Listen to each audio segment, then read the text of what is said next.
ನಮಸ್ಕಾರ ವೀಕ್ಷಕರೇ, ಇದೀಗ ಕೇಂದ್ರ ಸರ್ಕಾರದಿಂದ ರೈತರಿಗಾಗಿಯೇ ಜಾರಿಗೆ ಮಾಡಲಾದ ಮಹತ್ವಾಕಾಂಕ್ಷೆಯ ಯೋಜನೆಯಾದ ಪಿಎಂ ಫಸಲ್ ಬಿಮಾ ಯೋಜನೆಯ ಅಡಿಯಲ್ಲಿ ರಾಜ್ಯದ ಎಲ್ಲ ರೈತರಿಗೆ ಇದೀಗ ಖುಷಿ ಸುದ್ದಿಯನ್ನ ನೀಡಿದ್ದು, ದೇಶದ 30 ಲಕ್ಷ ರೈತರಿಗೆ ಕೇಂದ್ರ ಸರ್ಕಾರದಿಂದ ಒಟ್ಟು 3,200 ಕೋಟಿ ರೂಪಾಯಿಯನ್ನ ಬಿಡುಗಡೆ ಮಾಡಲಾಗಿದ್ದು, ಎಲ್ಲ ರೈತರ ಬ್ಯಾಂಕ್ ಖಾತೆಗೆ ಇನ್ಶೂರೆನ್ಸ್ ಕ್ಲೇಮ್ ಅಮೌಂಟ್, ಈ ಪರಿಹಾರ ಹಣವನ್ನ ಕೇಂದ್ರ ಸರ್ಕಾರ ರೈತರ ಖಾತೆಗೆ ಜಮಾ ಮಾಡುವ ಕುರಿತು ಇದೀಗ ಖುಷಿ ಸುದ್ದಿಯನ್ನ ನೀಡಿದ್ದಾರೆ.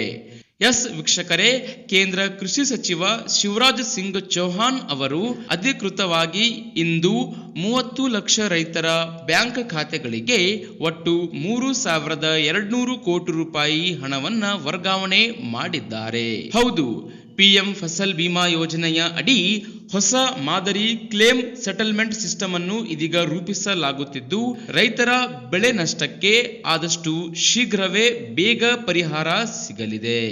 2025ರ ಮುಂಗಾರು ಋತು ಬಳಿಕ ಕೇಂದ್ರ ಸರ್ಕಾರ ಒಂದಷ್ಟು ಕಠಿಣ ಕ್ರಮಗಳನ್ನು ಕೈಗೊಂಡಿದ್ದು, ಸಬ್ಸಿಡಿ ಕೊಡುಗೆ ನೀಡಲು ಏನಾದರೂ ರಾಜ್ಯ ಸರ್ಕಾರಗಳು ವಿಳಂಬ ಮಾಡಿದರೆ ರಾಜ್ಯ ಸರ್ಕಾರಕ್ಕೆ 12% ದಂಡ ವಿಧಿಸಲಾಗುತ್ತೆ. ಇನ್ನು ಬೇರೆ ಥರ್ಡ್ ಪಾರ್ಟಿ ಇನ್ಶೂರೆನ್ಸ್ ಕಂಪನಿಗಳು ರೈತರ ಕ್ಲೇಮ್ ಅನ್ನ ಸೆಟಲ್ ಮಾಡಲು ವಿಳಂಬ ಮಾಡಿದರೆ ಅವುಗಳಿಗೂ ಕೂಡ 12% ಪೆನಾಲ್ಟಿ ಹಾಕಲಾಗುತ್ತೆ ಎಂದು ಅಧಿಕೃತವಾಗಿ ಇದೀಗ ಕೇಂದ್ರ ಕೃಷಿ ಸಚಿವರು ಈ ಕುರಿತು ಮಾಹಿತಿ ಹೊರಡಿಸಿದ್ದಾರೆ.